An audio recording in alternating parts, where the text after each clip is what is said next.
নমস্কাৰ বন্ধুসকল। আজি আমি এই ভিডিঅ'টোৰ জৰিয়তে এটা পেন ড্ৰাইভ কেনেকৈ বুটেবল বনাব পাৰি তাকে আজি আমি জানিবলৈ চেষ্টা কৰিম। এই পেন ড্ৰাইভ বুটেবল বনাবলৈ হ'লে আমাক প্ৰয়োজন হ'ব এটা ৰুফুজ নামৰ ছফ্টৱেৰ আৰু ISO ফাইল আৰু এটা 8GB পেন ড্ৰাইভ বা তাৰ ওপৰত হ'লেও হ'ব।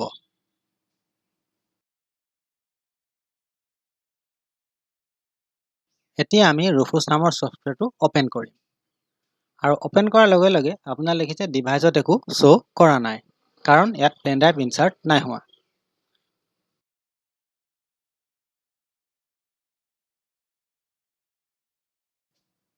এতিয়া আমি এটা পেন ড্ৰাইভ ইনচাৰ্ট কৰিম।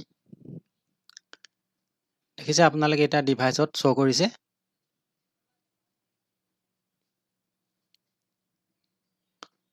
আৰু আমি এতিয়া ISO ফাইল চিলেক্ট কৰিম। চিলেক্টত গৈ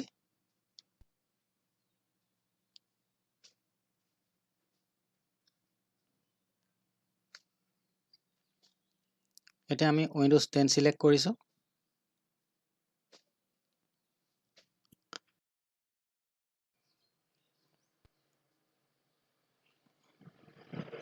এতিয়া এই পেন ড্ৰাইভ বুটেবল বনোৱাৰ আগতে দুটা কথা আমি মনত ৰাখিব লাগিব। পেন ড্ৰাইভ বনোৱাৰ দুটা ফৰ্মেট থাকে, এটা হৈছে GPT আৰু এটা হ'লে MBR।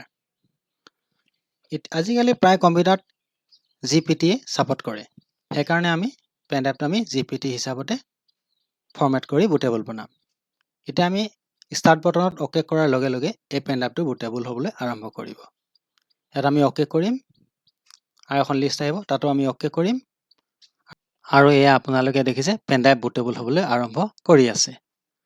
মই ভিডিঅ'টো অলপ পোষ্ট কৰি দিছোঁ, কাৰণ পেন ড্ৰাইভ বুটেবল হ'বলৈ ভালেখিনি সময় লাগে, তাৰে ভিডিঅ'টো বহুত দীঘলীয়া হৈ পৰিব।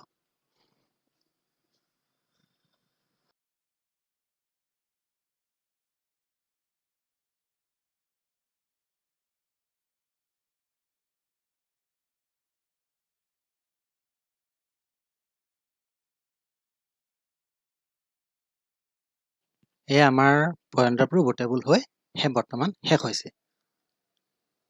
এই পেন ড্ৰাইভ এতিয়া ব্যৱহাৰ কৰিব পৰা হৈ গৈছে। এনেকৈ এটা পেন ড্ৰাইভ বুটেবল বনোৱা হয়। যদি আপোনালোকে ভিডিঅ' চাই ভাল পায়, লাইক কৰিব, শ্বেয়াৰ কৰিব আৰু পাৰিলে বেল আইকনটো বজাই দিব। ধন্যবাদ।